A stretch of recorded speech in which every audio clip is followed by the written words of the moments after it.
Alain, est-ce que tu pourrais te présenter ton âge, ton nom, ton âge. métier Mon âge, donc t'es malade ou quoi?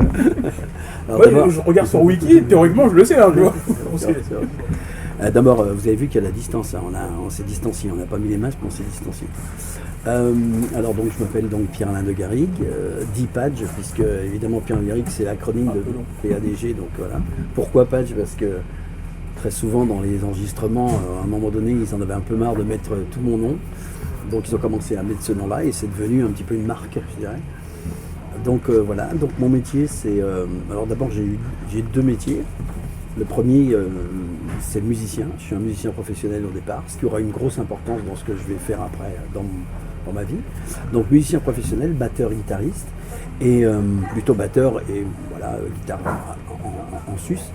Et ensuite, donc je suis un spécialiste des voix pour tout ce qui concerne la voix. Donc ça va des doublages de films, doublages de dessins animés, documentaires, jeux vidéo évidemment, publicité, télé, radio, internet, voilà. Donc c'est tout un large spectre, voilà, et on m'appelle pour différents types de voix que je peux faire et que je peux voilà, utiliser, tandis qu'il y a quelqu'un qui veut des mangas et il a le droit de passer. Et du coup, comment t'es arrivé au monde du doublage? Est-ce que c'était une opportunité, c'était un hasard, t'as répondu à... Ah non, c'était totalement un hasard. En fait, je raconte ça souvent, les gens le savent, mais je vais raconter l'histoire. En fait, j'étais en séance de musique il y a 35 ou 36 ans à peu près, pas combien. J'étais déjà à Paris et j'étais au Palais des Congrès, j'étais en train de faire j'étais spécialiste aussi des chœurs, donc comme je chante plutôt bien, si j'ai été souvent utilisé donc avec les micros pour aussi à la fois les percussions, la batterie, mais aussi les chœurs. Et donc on avait une séance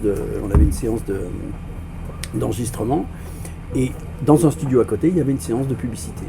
D'accord. Mais moi je n'ai jamais fait ça. Mais à un moment donné la porte s'est ouverte alors qu'on n'était plus en enregistrement. Et quand la porte s'est ouverte, il y a quelqu'un qui est arrivé que j'avais déjà vu quelque part. En fait c'est un réalisateur qui s'appelle Jean Becker, qui a fait Les Enfants du Marais, enfin c'est des trucs que vous ne connaissez pas parce que vous êtes trop jeune, mais L'été meurtrier, enfin c'est des gros films. Et lui, il faisait de la pub aussi. Et donc, et il explique à l'ingénieur du son qui était un de ses amis, il dit on a un problème, on est dans une séance à côté. Et dans cette séance à côté, le comédien qui était prévu pour faire une phrase sur une publicité, donc à la fin d'un enregistrement, n'arrivait pas à rentrer une phrase qui devait faire 8 ou 9 secondes, il la faisait en 12 secondes. Il n'y arrivait pas. Il y arrivait, mais en 12 secondes. Et donc, il croyait que cette séance à côté, dans le studio d'à côté, était une séance de publicité aussi, peut-être. Ah, d'accord. Et à l'époque, il n'y avait pas Internet, il n'y avait pas de portable, voilà. Donc, le problème, il ne savait pas comment faire pour appeler quelqu'un pour remplacer. Donc, il tente la chance en se disant, tiens, il y a peut-être une séance. Et en fait, il n'y avait pas du tout de séance, c'était une séance de... Et donc, il pose la question, il dit, voilà, on a ce problème-là, et tout le monde a fait, Pierre-Alain, il fait bien le con derrière le micro. Donc, on peut lui proposer. Moi, j'ai fait, les gars, j'avais fait ça, moi. Donc, dans le couloir, j'y vais quand même, et dans le couloir, Becker me dit, le réel me dit, est-ce que vous avez déjà fait de la publicité? Je dis, mais non, je ne savais même pas de quoi vous parlez, monsieur Becker. Donc là, la porte s'ouvre, on découvre... Pour la première fois de ma vie, je découvre des publicitaires angoissés. Donc voilà. Et en fait, je me trouve devant le micro avec la phrase à dire. Et la phrase à dire, vous n'étiez pas encore né, mais qui est restée un peu mythique. La phrase à dire, c'était pour la publicité pour du saucisson, ou plutôt du saucisson qui s'appelle la Juste Sèche. Et la phrase à dire, c'était... La juste sèche de Justin Bridou, une saucisse sèche sachant sécher, doit sécher sans sécher, elle est sèche juste sèche. La juste sèche de Justin qui, la juste sèche de Justin qui, la juste sèche de Justin Bridou. Et ça devait être rentré en 9 secondes. Et en fait, évidemment, je commence à le faire, je me plante, je commence à le refaire, je me plante, je commence à le faire 3 fois, je me plante. Mais tout d'un coup, je ne sais pas ce qui se passe. Honnêtement, c'est vraiment ça, c'est un peu mystique. C'est comme si on me faisait comprendre comment il fallait faire. C'est-à-dire, c'est comme si dans mon esprit, au lieu d'avoir la phrase comme ça, c'est comme si on me disait, t'occupe pas des voyelles, ne occupe-toi que des consonnes. Là, le L, juste J et le S et le T. Tu t'occupes pas du U et du E. Là, et c'est comme des croches ou des doubles croches. D'accord. Tac, tac, tac, ou tata, tata, tata. C'est ce que je veux dire. Et je dis au gars, j'essaye un truc. Et là, je me suis concentré, mon œil s'est concentré que sur les consonnes. Parce que là, c'est quand même les consonnes, d'ailleurs, en plus, il y a des barres, il y a des P, il y a des, tu vois, voilà. Et je rentre le truc, il arrive à ça, les mecs, ils font comme ça. Et je leur fais, laissez-moi faire. Et je leur fais, et là, le truc rentre. Et Jean Becker me dit, au lieu de dire bravo, merci, il fait, toi, tu viens tout de suite avec moi. Et donc, il me fait signer un contrat. Et donc, la somme était énorme. Je ne savais même pas qu'on pouvait gagner de l'argent là-dessus. Et donc, voilà, il me dit, t'es doué pour ça. Je dis, mais je sais même pas ce que c'est. Il me dit, t'es doué pour ça. Et je sais pourquoi j'étais doué. Parce que quelque part, comme j'avais l'habitude d'utiliser le rythme en tant que batteur et en tant que chanteur, la hauteur de ton, je m'étais aperçu, et que je chantais, que je pouvais changer très facilement ma voix. Et c'est un peu le secret du comédien, quelque part. Alors, je sais que j'étais comédien intérieurement, mais j'avais pas de formation de comédien. Par contre, j'étais un déconneur, mais j'avais pas de formation de comédien. Par contre, donc ça c'était instinctif, la comédie. Mais par contre, le rythme et la science du rythme, c'est ce qui m'a permis de faire tout ce que je fais maintenant. Donc c'est une science un peu, je dirais, c'est une abscisse et une ordonnée, c'est-à-dire que d'un côté tu as toute la hauteur de ton où tu changes ta voix, voix grave ou voix haute, et le rythme que tu changes. Ce qui va me permettre de jouer la comédie, parce que la comédie c'est une science du rythme. Donc tu peux faire soit du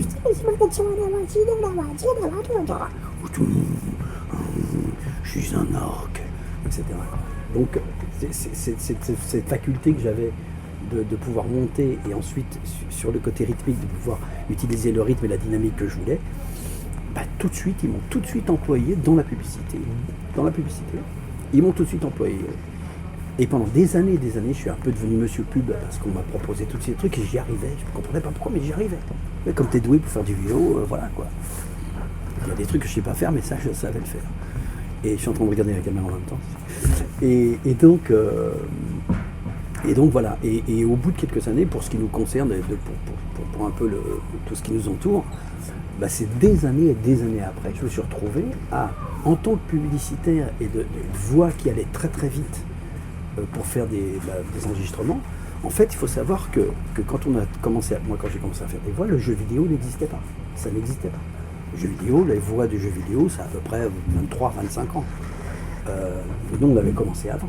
Donc, quand les jeux vidéo sont arrivés, quand Adi est arrivé, ou Adibou, donc, que j'ai fait la première fois, ou Rayman, par exemple, en fait, ils avaient besoin de gens qui allaient très très vite. Donc, ils ont été piochés dans le vivier de la publicité. Donc, on s'est retrouvés, et moi, je me suis retrouvé à faire des voix, je ne savais même pas ce que c'était, parce que je n'étais pas joueur du tout. Je ne joue pas. Et donc, voilà, et c'est au bout de quelques années, depuis ça fait que 4-5 ans qu'on m'a dit, tu sais que tu as fait des trucs, ta voix est quand même un petit peu connue. Donc, voilà, c'est un peu long comme explication. Et du coup, le fait d'être dans l'un des précurseurs du coup dans le doublage de jeux vidéo, comment toi tu le ressens au jour le jour? C'est-à-dire, est-ce que maintenant tu ressens un peu, maintenant que tu as un peu plus de recul, tu sens l'impact ou pas que tu peux avoir? Ah oui, bien sûr, parce que de toute façon, qu'est-ce qui s'est passé aussi? Il y a eu un énorme changement au niveau d'abord les réseaux sociaux sont apparus. Ensuite, il y a eu les premiers festivals, les conventions, Japan Expo, Paris Games Week, plus tout ce qui a été essaimé, c'est-à-dire que le jeu vidéo est devenu un entertainment. Le jeu vidéo a supplanté le cinéma, même au niveau de l'argent. Il y a plus d'argent dans le jeu vidéo que dans le cinéma. Et puis les mangas, etc. Enfin, et il y avait un phénomène de dessin animé avant, avec les mangas ou avec les dessins animés que vous avez eu dans votre enfance. Mais au niveau des jeux vidéo, oui, l'impact, il est, enfin en tout cas à mon niveau, il est énorme maintenant. C'est-à-dire que maintenant, évidemment, je suis invité pratiquement quand on peut se déplacer. En ce moment, c'est pas le moment, mais je suis vraiment, je peux, si je veux, je fais tous les week-ends une convention. Donc voilà, dans la francophonie, je me déplace et je le sens vraiment parce qu'en fait, les fans, entre guillemets, qui ont suivi un peu les carrières de tout le monde, et pas que la mienne, et donc on commençait à voir qu'il y avait les lapins crétins, les Star Wars, tout ce qu'on a fait, enfin Adibo comme on l'a dit, et puis ensuite évidemment après Hearthstone, League of Legends, etc. Donc en fait c'est tous des pôles de geeks qui viennent, et puis aussi c'est des gens, tu rencontres des gens qui sont maintenant aussi des entrepreneurs, et qui étaient des joueurs, et qui veulent travailler avec toi parce que tu es la voix d'eux, et puis tu deviens un pote, et puis ensuite voilà quoi, donc les gens du stream par exemple qui sont des potes, enfin il y a plein de tu vois, je parlais, on est dans un truc de manga, je parlais qu'il y avait le Rire Jaune, par exemple, que Henri est un bon pote. Voilà, je l'ai connu Henri et le Rire Jaune par le jeu, par le fait que je fasse des jeux vidéo. Mais si on m'avait pas dit à un moment donné, mais t'es la voix de l'aubergiste d'Hearthstone, moi j'étais là, je fais, qui ça? Il a fallu qu'on me fasse réécouter ce que je faisais dans des studios, parce que je ne connaissais pas ce qu'il y avait après l'enregistrement. Voilà. Et du coup, comment ça se passe pour un tournage? Est-ce que c'est pas des tournages, c'est des enregistrements. Et, au niveau des enregistrements, comment ça se passe du coup? Est-ce que c'est toi qui auditionnes? Est-ce que on vient de démarcher? Aussi, quel statut tu as? Est-ce que c'est intermittent, c'est salarié, c'est freelance? Alors, de toute façon, la plupart du temps, les gens, c'est des intermittents du spectacle, c'est des comédiens. On appelle ça des comédiens de doublage. Alors, il y a une erreur à pas faire, c'est qu'on ne dit pas que c'est des doubleurs. Les doubleurs, c'est les sociétés qui nous emploient. C'est bizarre, mais voilà, les comédiens de doublage. La terminologie, voilà. Et donc voilà, donc ce sont des comédiens de doublage. Alors, il y a très peu de casting, parce qu'en fait, il n'y a pas très peu de casting, c'est-à-dire que comme la plupart des comédiens ont des sites internet ou des bandes démos sur ce qu'ils font, on va les choisir par le fait, en tout cas dans le jeu vidéo, c'est beaucoup plus... dans la publicité, il y a plus de casting, mais dans le jeu vidéo, disons que tout de suite, on sait qui va correspondre. Une voix très grave, on voit on connaît ceux qui ont des voix super graves, on sait ceux qui sont très bons comédiens énergiques. Donc en fait, on va te proposer, on sait déjà ce que tu vas pouvoir faire. Après, s'il y a un casting, évidemment, ce qui est plutôt rare encore une fois, c'est pour ça qu'aussi c'est une problématique, parce qu'il n'y a pas énormément de renouvellement. Parce qu'on prend des valeurs sûres, parce que c'est du gros business. Donc il ne faut pas que tu plantes les enregistrements. On ne va pas te prendre pour ce qu'on a pris, par exemple, un exemple, quand on vient me chercher pour faire Kled de League of Legends, qui est un gros personnage, ce qu'a fait l'américain avant, on sait que c'est un mec qu'il faut qu'il envoie au niveau de l'énergie. Il faut vraiment tout le temps. Je ne vais pas le faire là parce qu'on va réveiller tout le monde, mais Kled, c'est comme Scar, qu'est-ce que tu fais? Il est comme ça. Donc le casting, il est fait en amont, où la boîte de prod, elle dit, bon, Pierre-Alain, ça va le faire au niveau d'énergie, on a l'habitude de faire avec ça. Voilà, donc ça se passe comme ça. Ensuite, un enregistrement, tu es pratiquement toujours tout seul. C'est pas comme les doublages, où la plupart du temps, on est plusieurs. Bon, maintenant, numériquement, les ingénieurs du son veulent que tout le monde soit devant les micros. Donc, en fait, tu fais ta partie, l'autre est en train de l'écouter, il te remplace, etc. C'est fini un peu où on est tous ensemble et qu'on le fait tous ensemble. Parce que les ingénieurs du son ne veulent pas qu'on se chevauche. Pourquoi? Parce que c'est technique, parce que depuis qu'il y a le Dolby, depuis qu'il y a tous les effets spéciaux, quand les mixages sont faits, il faut vraiment que tout soit séparé. C'est un truc technique, hein, c'est important à savoir. Donc, mais par contre, le jeu vidéo, on fait toujours les personnages pratiquement tout seul, on n'est jamais à deux, jamais. Donc, ça se passe comment? On a le texte en américain qui est écrit un peu sur la gauche, le texte en français un peu plus gros. Donc, si on parle américain, on peut vérifier un peu comment ça se passe. Mais on a surtout le contexte, bagarre, je sais pas, dans un château. Parfois, on a le texte auquel on répond, mais c'est pas tout le temps. Et autrement, on a plein de fichiers tout le temps, et on enquille les fichiers avec comment on fait un peu, c'est un peu méchant ce que je vais dire, mais on fait un peu de l'imitation et du perroquet, quoi. Dans un bon sens, c'est-à-dire que je prends l'exemple pour Hearthstone, quand je faisais le barrage d'Hearthstone, j'entendais « Hey, what you gonna do ?» sur cette longueur-là, et moi je devais faire « Hey, qu'est-ce que tu fais ?» Voilà, c'est exactement comment ça se passe. Alors donc on enchaîne sur l'interprétation que la plupart du temps c'est en anglais donc ou en américain, c'est la même chose mais avec un petit peu de style différent.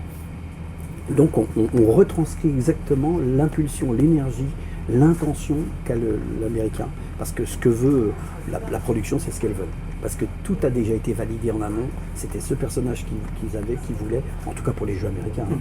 C'est quand même 85 ou 90% de la localisation, c'est-à-dire qu'on va traduire les jeux français, on a plus de liberté parce qu'on a à vendre des personnages. Là, on ne les invente pas, on retranscrit exactement le personnage américain. Et on a moins de liberté que dans le doublage, par exemple. Un doublage, tu peux dire, tiens, même si ta voix est un peu plus grave que l'acteur, ou plus haute, ou une autre manière de jouer, on va faire des essais, si ça correspond, ça correspond. Dans le jeu, c'est très cadré, vraiment. On ne va pas un monstre, un elfe, etc. Il faut être au plus près de l'intention des Américains. C'est rare qu'on te donne une liberté. Donc, tu enquilles des dizaines de fichiers qui correspondent à ton rôle. D'accord. Alors après, sans donner d'informations, je viens de terminer un gros jeu de guerre. Je ne dirai pas le nom, évidemment. et donc, je tairai le nom, mais ça a été très dur. C'est une histoire de Call of Duty un peu, mais ça a été des heures. Alors des heures pour le coup, c'était des jours d'enregistrement. Je me suis pété la voix. Alors c'est rare. Des jours d'enregistrement avec, tu vois, j'avais 4 ou 5 personnages, mais c'est pratiquement les mêmes personnages, des capitaines, des gens, grenade, à droite, tu gueules tout le temps. Tu passes ton temps à tuer des gens. C'est pas terrible. Et d'ailleurs, tu meurs plusieurs fois. C'est quand même assez marrant. Parce qu'on me demande de mourir. Moi, dans les jeux vidéo, j'ai dû mourir bien 1000 fois quand même. Hein. Parce que sur un fichier, tu meurs, mais tu meurs pas de... Tu meurs de différentes façons. Ah ben non. T'as le mourrage du foie. C'est-à-dire que tu es touché au foie, et quand tu es touché, c'est... Voilà. Mais c'est pas le mourrage de la tête. Tu vois la différence, c'est un peu ça. Je suis en train de regarder la caméra, mais il y a un mec derrière, hein, c'est pour ça. Voilà. Et du coup, est-ce que tu me disais que finalement il y a beaucoup de... Comment ça s'appelle ? Il y a beaucoup de tri au niveau des entreprises de doublage qui cherchent justement les comédiens qui vont être associés à leur production. Est-ce que tu arrives à voir quand même la nouvelle génération qui arrive ou pas du tout ? Si, de toute façon, il y a de toute façon un renouvellement. Mais la difficulté, il faut quand même comprendre que, c'est ce que j'explique souvent, il y a une différence entre faire du cinéma et faire du jeu vidéo, dans le sens où, j'explique souvent ça, c'est un terme que je vais faire venir, c'est que faire du cinéma ou passer un casting de cinéma, c'est très artistique. C'est très... quand le film va être fait, bah voilà, ça marche ou ça marche pas. C'est du show business. Quand tu fais du jeu vidéo, ils veulent que ça marche. Tout le monde veut que ça marche. Mais, donc c'est plus du show business, c'est du business show. Donc le mot business est en premier. D'accord. Ça veut dire qu'à un moment donné, le choix de tes comédiens va déterminer qu'il ne faut pas te planter, encore une fois. C'est comme dans la pub.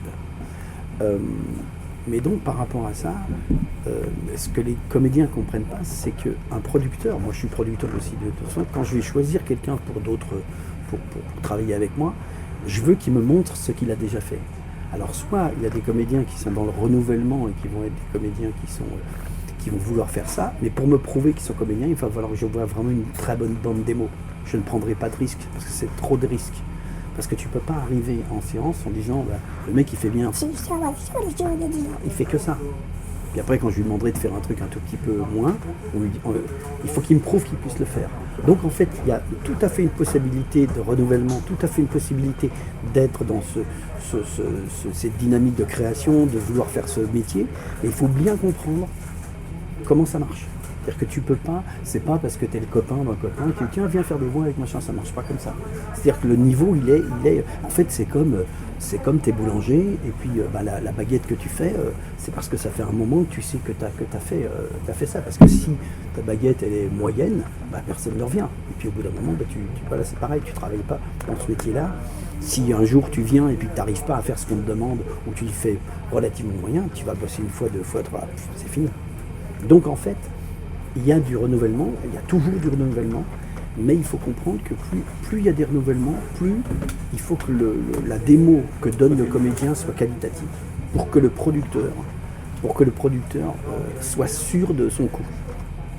Et c'est pour ça aussi que quand il y a des gros jeux, encore une fois Warcraft, LOL par exemple, bah, tous les gens qui sont sur LOL, les voix, c'est que des mecs connus. Parce qu'au départ, quand les mecs de Riot sont venus et ont dit ok, nous on veut ça, bah, il n'y a que des mecs connus, quoi.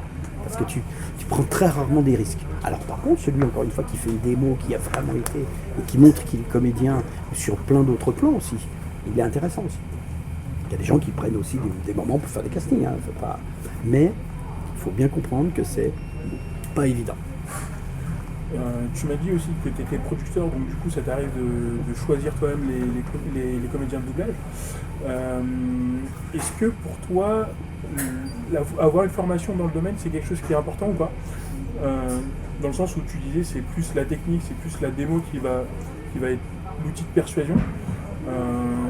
Et vu que toi-même tu as une expérience qui t'est arrivée un peu par hasard dans le domaine, c'était pas forcément ton domaine de prédilection. Est-ce que du coup tu as une vision très ouverte par rapport à la profession? Alors, pour répondre d'abord sur la première question, je suis producteur, mais je ne suis pas producteur de jeux vidéo. Moi, quand je produis de la musique, je produis des émissions YouTube, enfin voilà, c'est plus dans l'entertainment. Mais je ne produis pas de jeux vidéo. Et c'est relativement rare. Alors, je peux diriger des séances de comédiens, mais ça m'arrive relativement souvent. Je produis autre chose, c'est-à-dire que je sais ce que c'est que de produire des choses, c'est-à-dire envoyer des Uber pour les gens, payer la bouffe le midi, et puis dire aux gens c'est bien ou c'est pas bien, quoi, et payer les monteurs, voilà, c'est ça que je sais faire. Alors la vision que j'ai, oui, elle est positive plutôt, parce que, encore une fois, moi je suis très atypique dans ce métier-là, parce que je suis arrivé, je n'ai pas suivi de formation. J'avais fait un petit peu de théâtre au collège, au lycée et au collège ensuite, mais j'ai pas eu une formation comme ce que devraient avoir les comédiens. Parce que de toute façon, il faut apprendre à jouer la comédie. Mais soit tu es né avec le fait que tu es comédien. Alors moi, et je le dis tout à fait sans prétention, je suis vraiment né comme ça. C'est facile pour moi, c'est naturel. Tu vois, d'incarner des trucs, de faire jouer mon imagination. Voilà, mais j'étais un comédien, entre guillemets, né comme ça, quoi. Mais pas, encore une fois, sans prétention. Je n'ai pas dit que c'était un supra-comédien, mais je suis facilement un comédien, comme je suis né musicien, quoi. Mais par contre, celui qui voudrait vraiment s'incarner dans ce métier-là, suivre une vraie dynamique il faut qu'il apprenne la comédie, les répliques, comment écouter, comment l'improvisation, la manière les ponctuations. Même je dirais qu'il y a plein de domaines où il faut qu'il s'améliore. La musique en est un qui est extrêmement important. Apprendre à dire des textes, évidemment, mais en même temps comprendre comment ont été écrits ces textes. Donc l'importance de la ponctuation. La ponctuation, les gens ne s'en rendent pas compte, mais c'est juste dingue. C'est-à-dire que tu prends le corbeau et le renard et tu prends sans ponctuation, sans rien, t'es mort. Ou alors tu mets une ponctuation genre maître corbeau, et tu mets entre parenthèses, tu fais comment je vais le faire, ça. Et tu vois, maître corbeau, ça marche pas. Donc en fait, voilà, c'est tous des domaines qu'il faut qu'ils apprennent. Oui, c'est impératif d'être comédien. Tu peux pas. Il y en a certains, encore une fois, qui arrivent comme ça. Mais il faut avoir c'est encore une fois comme tout, quoi. Tu veux devenir Lewis Hamilton, le plus grand pilote de tous les temps. Tu vois, tu as vu que je suis fan. Hein. Tu vois, il faut bien que tu apprennes à conduire au départ. Et quand tu as appris à conduire, tu as appris avec un mec d'auto-école qui était à côté de toi, qui te disait, puis tu as calé, puis tu as fait la première, puis ensuite tu n'étais plus avec lui, tu as pu aller tu étais avec lui mais dans les rues, puis ensuite tu as pu être tout seul, puis ensuite tu as eu ton permis, puis ensuite tu as pu voyager, emmener ta famille, découvrir des paysages, et pourquoi pas devenir pilote. Et c'est exactement ça. Il faut être focus. Alors ça, c'est un truc de vie, hein. C'est quel est votre focus, quelle est l'essence de votre focus, comment tu vas te focuser. Et donc moi personnellement, c'est le conseil que je donnerais à ceux qui veulent faire ça. Il est où votre focus? Par exemple, là on va sortir bientôt sur ma chaîne YouTube une vidéo sur les voix justement, et il y a une partie où on explique, si vous voulez venir faire ce métier, par exemple, il faut devenir parisien. Ça n'a même pas la peine autrement. Parce que de toute façon, vous ne bosserez pas si vous êtes à Angers, Tours, ou Lille, ou n'importe où, des beaux coins, mais ça se passe ici. Donc ça veut dire que tu ne peux pas faire deux choses en même temps. Tu ne peux pas dire, ah oui, j'adore ce métier-là, c'est sympa, je vais faire à la fois mes études, et enfin non, c'est 100%. Comme un boulanger, encore une fois, C'est-à-dire, le boulanger va pas dire je suis garagiste jusqu'à 8 heures, et puis là, autrement, je suis boulanger. Non, ça marche pas. Quoique, si le gars y arrive bien, il sera blindé. Et du coup, quelles sont pour toi les qualités indispensables pour être un bon comédien de doublage? Alors d'abord comédien, bien sûr, pour être un bon comédien de doublage, je pense que être comédien, évidemment, au départ, je pense qu'il faut beaucoup un sens musical d'écoute, encore plus que sur le doublage, parce que le doublage, tu peux te caler sur l'œil de l'acteur ou la scène que tu as vue, les positions, etc. Dans le jeu vidéo, t'as rien. Ben non, à part les cinématiques, tu vois pas ce qu'ils font. Tu es obligé d'imaginer, donc tu écoutes bien ce qui se passe. Donc un sens de l'écoute extrêmement développé, la patience, ça c'est impératif, beaucoup d'énergie. Ensuite, il y a côté, c'est moins que dans la pub, mais un côté savoir manager et se manager les autres, les ingénieurs du son, tu vois, avoir un bon esprit. Pour ceux parce qu'il y en a qui font ce métier-là qui n'ont pas un bon esprit, ça existe. Mais en règle générale, toutes les qualités, tu me parles des qualités, c'est ça, c'est ouverture d'esprit, coolerie, écoute, parce qu'à un moment donné, tu es comme une pâte à modeler, et le fait est que tu es au service du rôle, tu n'es pas en train d'imposer un truc. À la limite, quand tu es acteur de cinéma, le réalisateur vient, te prend, tu es ta pâte à modeler, et toi tu vas proposer des choses. Tu vas proposer en disant tiens, je pourrais le jouer comme ça, je pourrais le jouer un peu plus rapidement, un peu moins rapidement, et c'est ton style que tu développes. Mais dans le jeu vidéo, c'est pas du tout le cas. Je reviens sur ce que je disais, il faut être calé. Et pourquoi il faut être calé? Parce que c'est un truc technique. Parce que quelque part, quand tu joues à League of Legends et que Clay il doit dire un truc en 2 secondes 22, c'est le processus de la manette qui fait que ça 2 secondes 22, c'est pas 3 secondes 3. Donc tu dois être en 2 secondes 22. Donc tu dois avoir la même attention. Tu vois, il y a beaucoup de paramètres techniques. Donc là aussi, c'est que tu dois aussi, pour être un bon comédien de doublage, il faut aussi que tu aies un ego qui soit pas super top développé comme peut l'avoir un comédien de cinéma, ou qui dit voilà, moi j'arrive avec mon art et je fais mon truc, et c'est très bien parce qu'il va peut-être trouver des trucs incroyables et donner au réalisateur une manière de jouer. Là, c'est plus humble, presque un peu plus d'humilité. Okay. Et quels sont les conseils que tu donnerais à des jeunes qui voudraient justement embrasser cette carrière de comédien? C'est simple, de toute façon, encore une fois, le cheminement il est très simple. D'abord, savoir que vous êtes comédien, savoir si vraiment vous êtes un comédien. Tu peux faire rire tes amis et ta famille et ta belle-mère et tout ça, mais est-ce que tu es vraiment un comédien?